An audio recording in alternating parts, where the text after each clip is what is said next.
देखिए हर खबर यहीं पर। सब्सक्राइब कीजिए TV9 भारतवर्ष।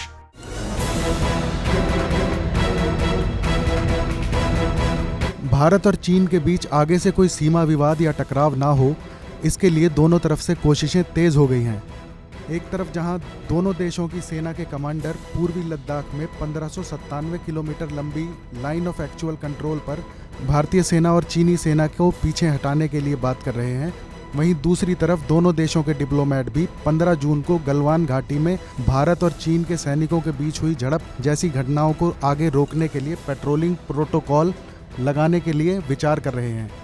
सूत्रों के मुताबिक चीनी सेना सड़क बना रही है, फाइबर ऑप्टिक केबल बिछा रही है और LAC के पास लद्दाख में सोलर पैनल भी लगा रही है, तो भारतीय सेना भी चीन बॉर्डर के आसपास इंफ्रास्ट्रक्चर बढ़ा रही है। खबर है कि दोनों देशों की पहली कोशिश सीमा पर तैनात सैनिकों को पीछे करना है। इसके बाद 1993-1996 के द्विपक्षीय समझौतों के मुताबिक दोनों तरफ से कम सैनिकों के साथ डी-एस्केलेशन करना है और कुछ वर्किंग मैकेनिज्म पर भी काम किया जा रहा है ताकि दोनों देशों की सेनाएं पेट्रोलिंग के दौरान आपस में एक दूसरे से ना टकराएं। सीमा पर से दोनों ओर की सेनाओं को पीछे करने के लॉन्ग टर्म सॉल्यूशन पर बात चल रही है। पेट्रोलिंग पॉइंट 17 और पैंगोंग त्सो फिंगर्स पर सेनाओं के बीच आपसी झड़प को ध्यान में रखते हुए दोनों पक्षों के डिप्लोमेट एक लॉन्ग टर्म सॉल्यूशन की तलाश कर रहे हैं ताकि दोनों देशों के सैनिक अलग रहें और टकराव के हालात ना पैदा हों।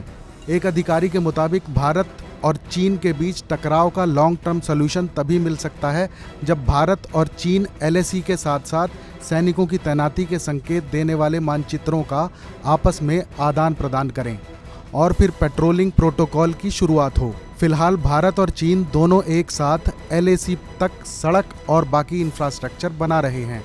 इससे न सिर्फ पेट्रोलिंग आक्रामक हुई है बल्कि दोनों सेनाओं के बीच संघर्ष भी बढ़ा है। पूर्वी लद्दाख में LAC के पास कई हफ्तों तक दोनों देशों की सेनाओं के बीच तनाव की वजह से 15 जून को गलवान घाटी में एक हिंसक झड़प हुई थी, जिसमें भारतीय सेना के 20 जवान शहीद हो गए थे।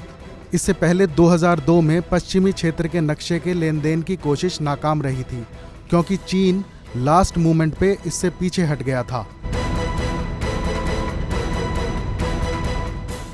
परवाह देश की, सोमवार से शुक्रवार रात 10 बजे TV9 भारतवर्ष पर।